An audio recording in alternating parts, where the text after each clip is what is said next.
Welcome दोस्तों, welcome to tech park techno YouTube channel. दोस्तों आज हम एक और प्रोडक्ट के साथ हाजिर हुए हैं जिसकी हमने अनबॉक्सिंग की तो ऑलरेडी वीडियो बना दी थी, लेकिन आप लोगों की पुरज़ोर फरमाइश पर इसका रिव्यू आज हम पेश करने जा रहे हैं क्योंकि इसमें कुछ खामियां भी हैं और कुछ इसमें खसूसियात भी हैं। तो मैं एक एक करके कोशिश करूँगा कि मैं आपके साथ डिस्कस करता चलूँ कि इसमें क्या खूबियाँ हैं और क्या खामियाँ हैं। सबसे पहले खूबी तो ये है कि जनाब ये जो है मैं आपको दिखा दूँ यहाँ पर कि ये एसी और डीसी दोनों पर चलता है और इस पर एसी और डीसी में सेम परफॉर्मेंस है, कोई इतना ज़्यादा परफॉर्मेंस में फ़र्क नहीं है। नॉर्मली आप देखते हैं कि एसी और डीसी में चीज़ों में फ़र्क आता है। दूसरी चीज़ ये है कि इसका जो रिमोट है ये बड़ा काम का है। यहाँ पर अगर आप देखें तो इसके सारे बटन ऑफ हैं अभी, ये देखें मूविंग भी ऑफ है, फ़ैन की स्पीड भी ऑफ है, कूलिंग भी ऑफ है। तो मैं यहाँ पर बैठे बैठे अपने साथ अपने पास जो है ना, मैं इसको यहाँ से बैठे बैठे कंट्रोल कर सकता हूँ। ये आप देखें, ये इसका रिमोट है और मैंने ये दबाया, बेशक इसके जो हैं वो आपके बटन हैं ऑफ़ भी हों, मैंने यहाँ से चला दिया और ये देखें आप, ये चलना स्टार्ट हो गया। तो ये एक बड़ा बेनिफिट है और इसकी हम स्पीड यहीं से बढ़ा सकते हैं। ये टोटल इसकी 6 स्पीड है और बस मैक्सिमम 6 स्पीड है। मैं चाहूँ तो इसको यहीं से बैठे बैठे ऑफ भी कर सकता हूँ, ये आप देखें। और अब मैं इसको दोबारा आपको वहाँ से चला के दिखाऊँगा। ये मेरे हाथ में रिमोट है और ये आप देखें, ये मैं आपको चला के दिखा दिया। ये देखें, ये रिमोट मेरे हाथ में और ये देखें ये चलना स्टार्ट हो गया। अब इसकी मैं स्पीड चेंज कर रहा हूँ।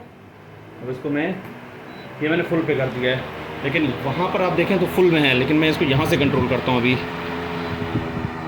ये कम कर रहा हूँ, ये कम कर रहा हूँ, ये कम कर रहा हूँ और ये कम कर दिया और ये मैंने इसको यहाँ से ऑफ़ कर दिया। हालांकि वहाँ पर देखें तो वहाँ पर जो है ये अभी भी हाई स्पीड पे चल रहा है।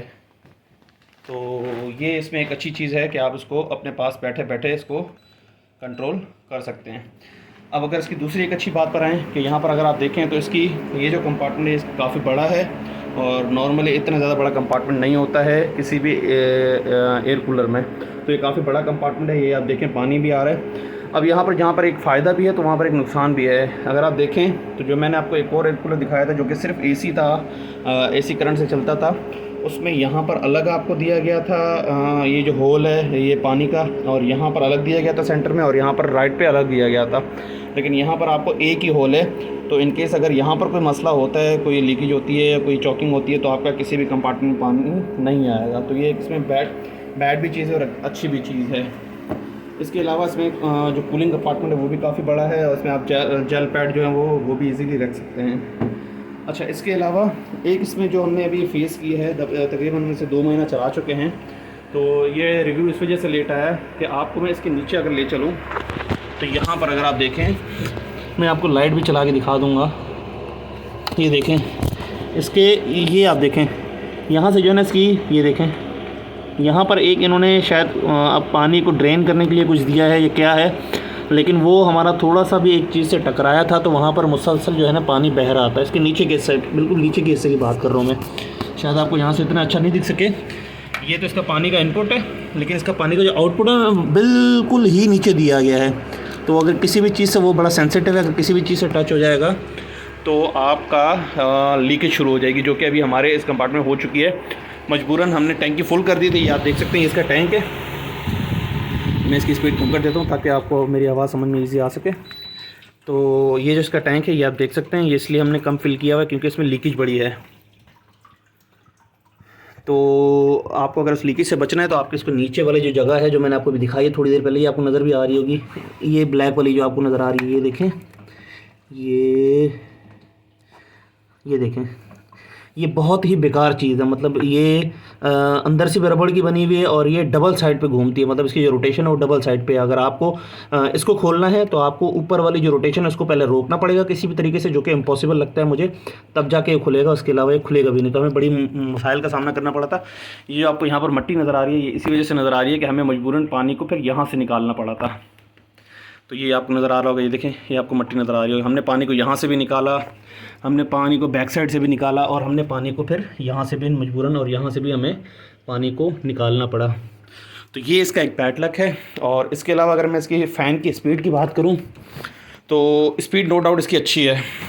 हालांकि जो मेरे पास एक लोकल कंपनी है मित्सुबिशी, वैसे तो इंटरनेशनल कंपनी है लेकिन गुजरावाला में बनती है, तो नाम उन्होंने मित्सुबिशी रख दिया है, लेकिन वो सिर्फ एसी पे चलती है, डीसी पे नहीं चलती है।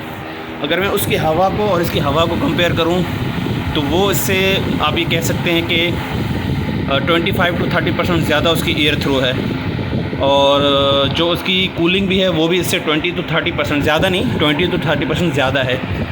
अगर मैं बात करूँ नॉइज़ की, तो आप सुन रहे हैं इस वक्त, ये मैं इसको ऑफ़ कर देता हूँ, ये अभी आप देखें, ये अभी इस वक्त जो है ना रूम बिल्कुल साइलेंट में है, लेकिन जैसे ही मैं इसको ऑन करता हूँ तो आप इसकी स्पीड चेक करिएगा ज़रा, सॉरी नॉइज़ चेक करिएगा। ये तो 1 स्पीड पर है, 1 पर तो कोई इतना मसला नहीं है, ये 2 पर, ये देखें आवाज़ करना शुरू कर दी इसने अभी से। ये हालांकि सिर्फ विंग्स की आवाज़ है, कोई इसमें और कोई आवाज़ नहीं है।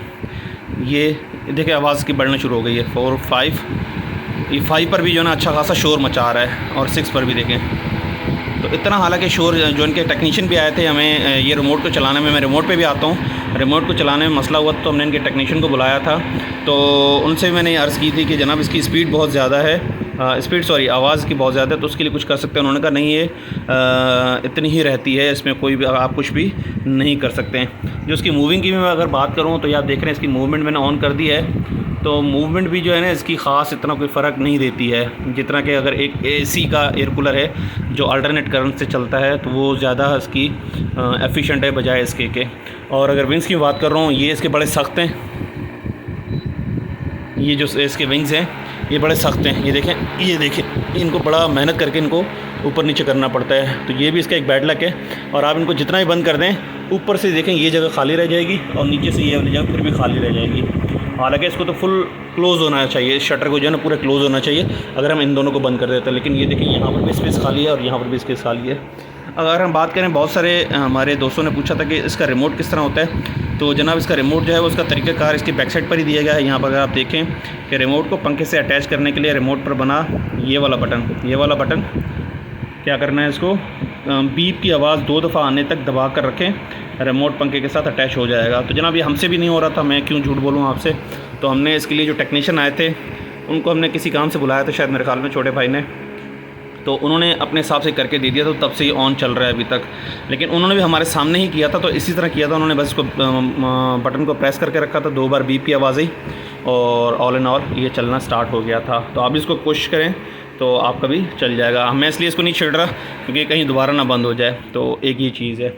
अब अगर हम बात करें इसकी कि कितनी बिजली खींचता है, तो बिजली जनाब ये अच्छी खासी कंज्यूम करता है। अगर आप इसको एसी पे चलाएं, पहले जो है ना हमारे घर में अच्छे खासे वैसे इक्विपमेंट्स हैं जो बिजली पे चलते हैं, लेकिन फिर भी जो हमारे यूनिट्स है वो 202 मीटर्स हैं, तो 200 क्रॉस नहीं करते थे।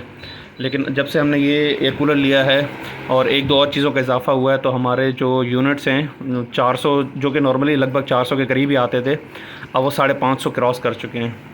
तो अगर आप इसको चलाएं, काफ़ी बार तो ऐसा होता है कि इसको चलाने के बावजूद भी हमें अपना पंखा ऑन करना पड़ता है। तो ये भी एक चीज़ है कि आप इसको अगर पूरी तरह चला दें, तो ये आपका जो बेड है ये बिल्कुल बेड के सामने रखा हुआ है, ये आपको बिल्कुल उस तरह सेटिस्फाई नहीं करेगा कि आप सिर्फ इसके भरोसे बैठ जाएं, तो ये आपको देखना पड़ेगा। तो ये मैंने कहा आपको एक इसकी जो ना ओवरऑल मैं आपको बता दूं, तो इसकी कंजप्शन ज़्यादा है। मैंने चेक नहीं किया कि इसकी कंजप्शन कितनी है, लेकिन ओवरऑल आपके पंखे के और दूसरे चीज़ों के मुकाबले में इसकी कंजप्शन ज़्यादा है, तो ये भी इसका एक बैड लक है।